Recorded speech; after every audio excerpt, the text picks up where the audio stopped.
seconds. Hands to the wood. Competitors ready. 3, 2, 1, go!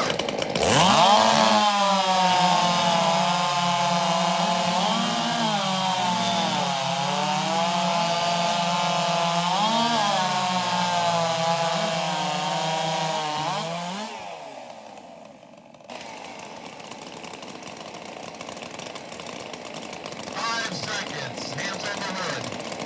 Contestants ready. 3, 2, 1, go!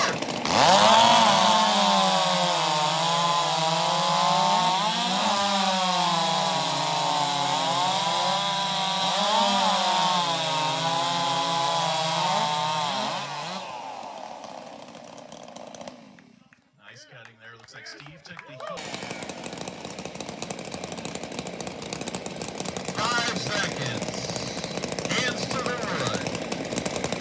Contestants ready. 3, 2, 1, go!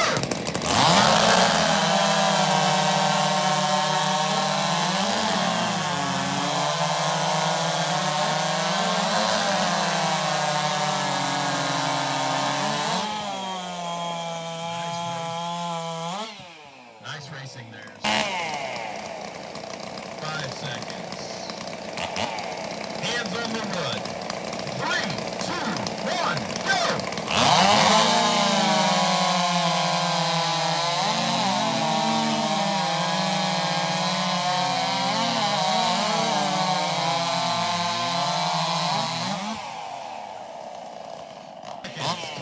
Seconds. 5 seconds. Hands to the wood.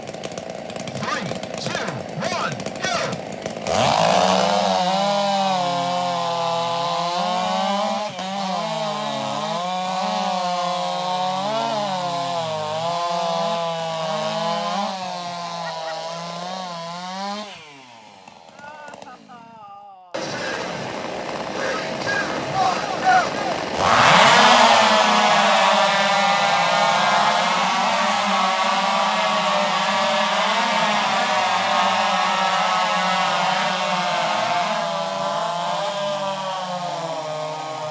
Boy, old Nate is good, isn't he?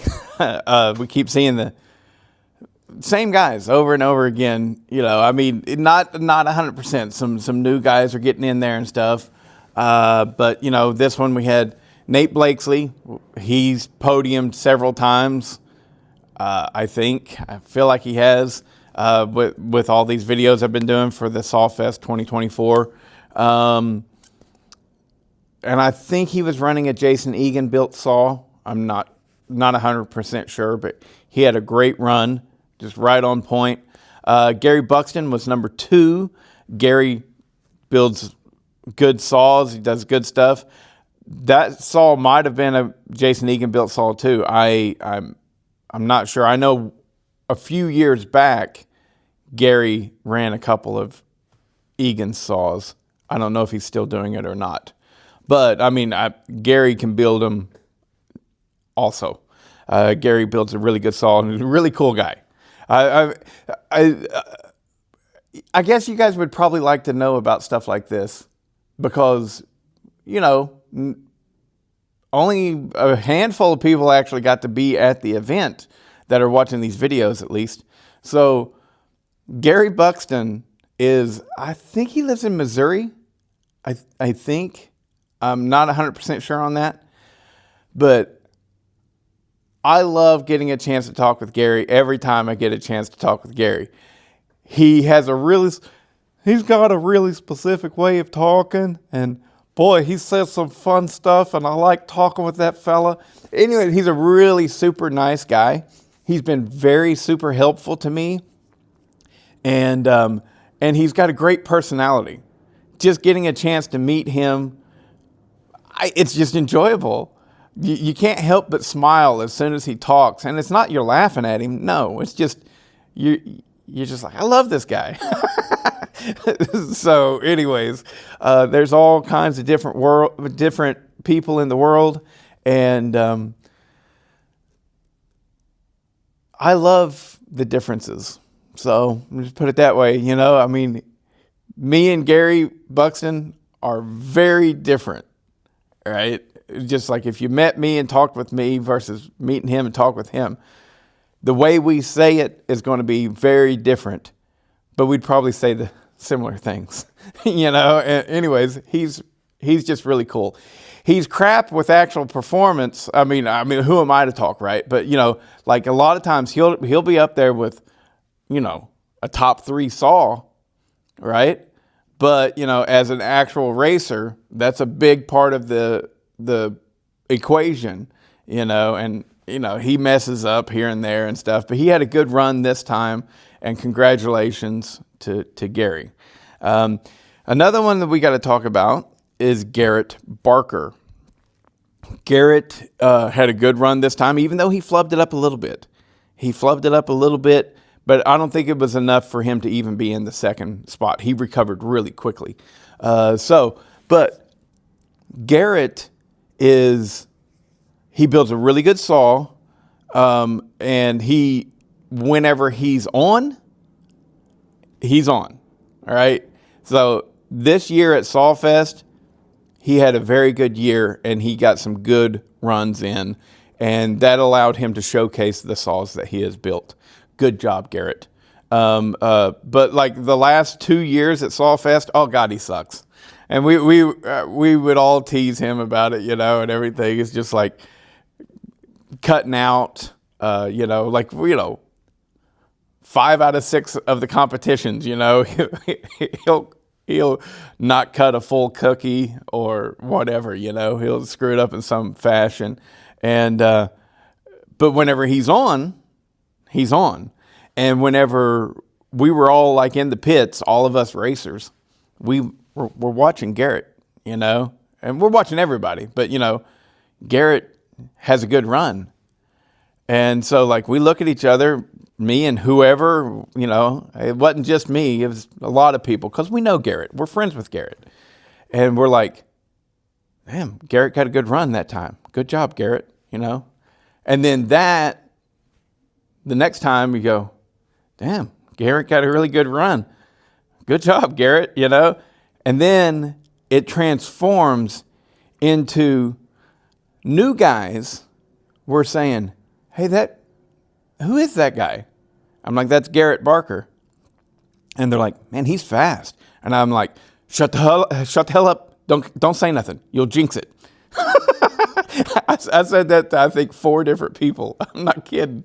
They're like, what? And I was like, Garrett notoriously does shitty at SawFest, and he's doing really good. So just don't say nothing. Just be like, oh, good job, Garrett, because we don't want to jinx it. And he did really great. I think overall, I have the results here. I'm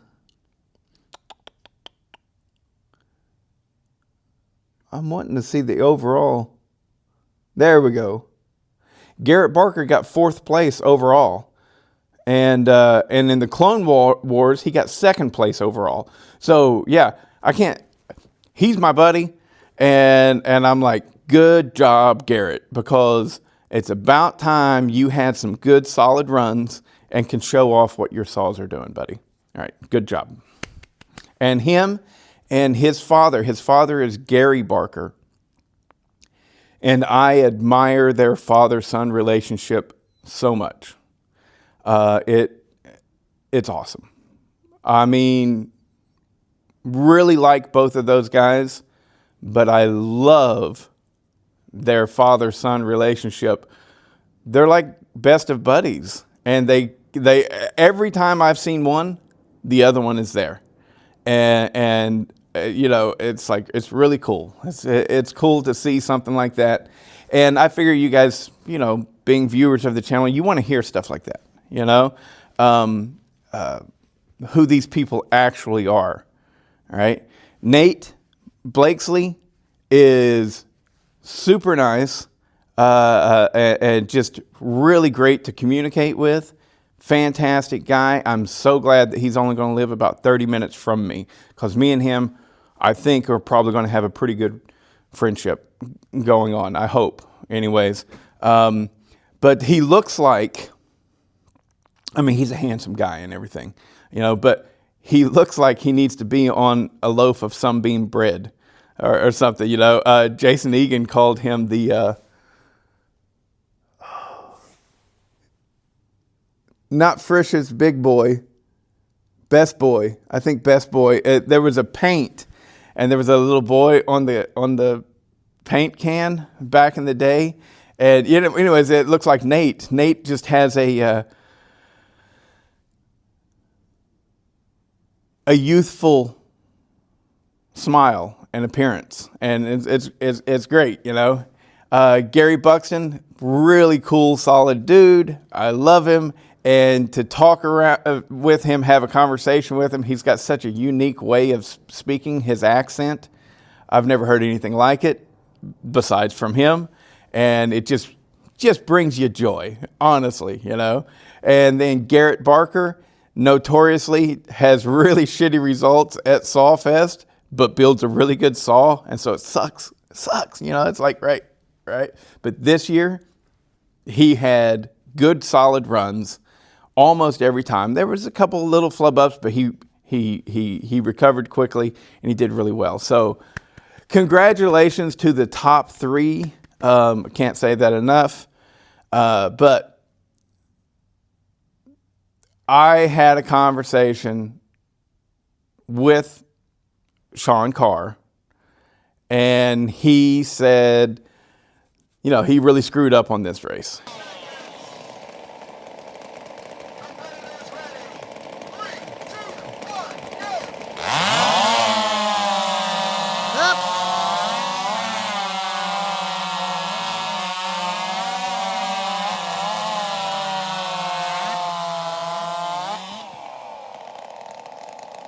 He screwed up pretty good, and it cost him a place on the podium. But how much of a place on the podium, right? We don't know. So I guess he was going back to the pits and complaining about his fuck up.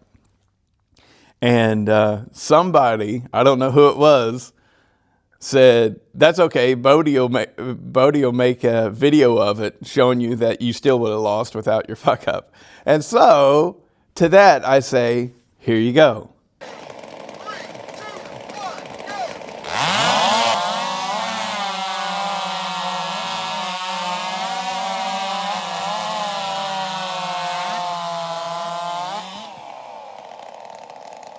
And what we see there is, what is the time? So by my stopwatch here, Sean was able to do it in 10.07 seconds. And the leader for that class was Nate at 10.22 seconds. So, yeah, another one of those situations where the smallest of fuck ups will lose it for you. The racing was very tight, and it was very good. And yeah, over and over again, we see various different people would have been doing a lot better if they hadn't personally themselves fucked it up. Their saw was running good and on point and cutting good chain and everything. But, you know, not enough credit can be given to the operator. Like the past 3 years, it's been won by Kenny because he's a good operator. Now, the saws that he's been using are really good as well, but there were better, faster saws out there, but Kenny's operating was on point. This year, we had a lot of good operators. We had some seriously good operators, and so that's why you see such close, tight results, is because before, there was really only one really good operator, and that was Kenny. And now we had, Jody Hutton was there. He's a very good operator. Kenny, he's a very good operator. Nate, very good operator. I gotta say, Sean Carr is a very good operator. He's better than me by probably a pretty long shot, okay? He's a better operator than me. Clint Davis, really good operator. Garrett had good runs this year, which is like I said, that's abnormal for Garrett. Garrett usually flubs up pretty hard at Sawfest. Ethan Trainer, I forgot to mention him. He's been there. He's a good operator. I should have mentioned him, but yeah, he's a good operator. Brennan is a good operator. Brennan Cass. Who else was impressive?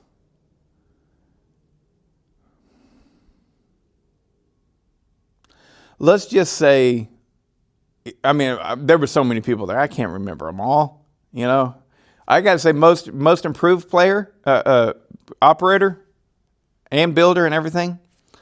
Scott Crum.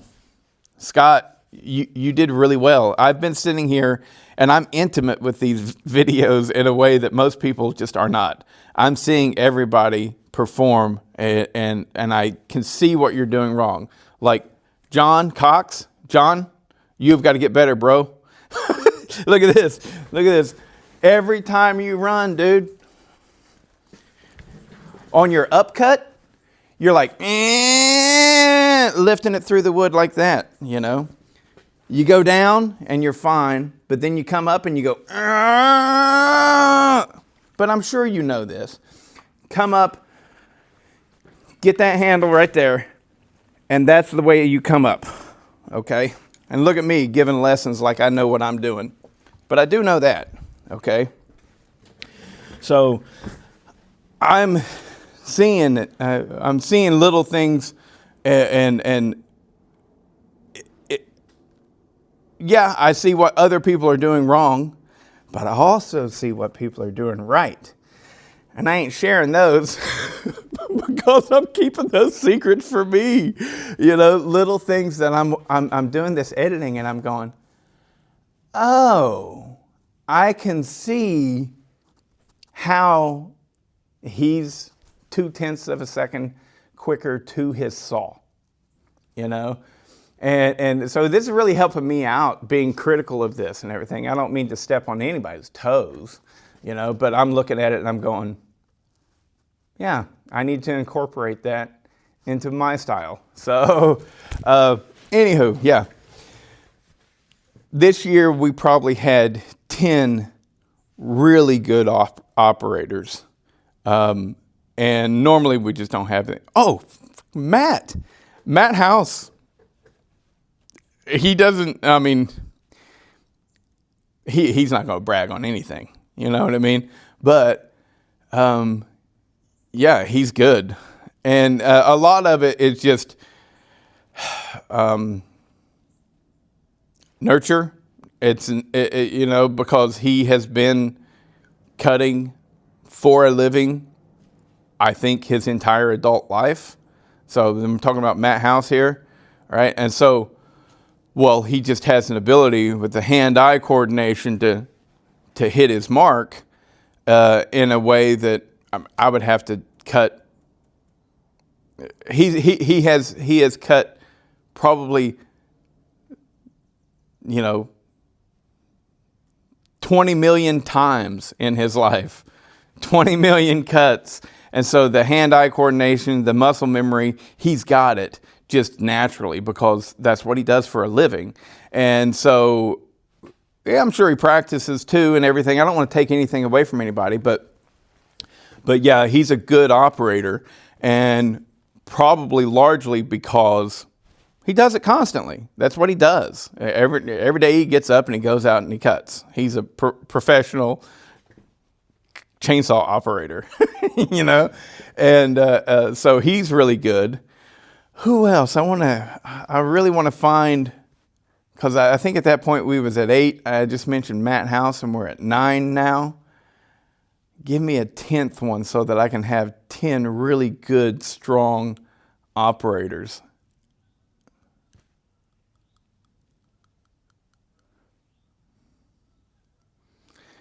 Eric Nickel didn't operate this year. Normally, I would add him. He's a good operator.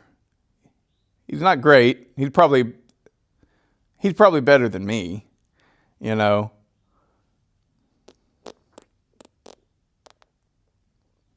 Tanton's pretty good, but he screwed up a lot this year. He had some good saws, but yeah, he did screw the pooch more than once. Anyways, whatever.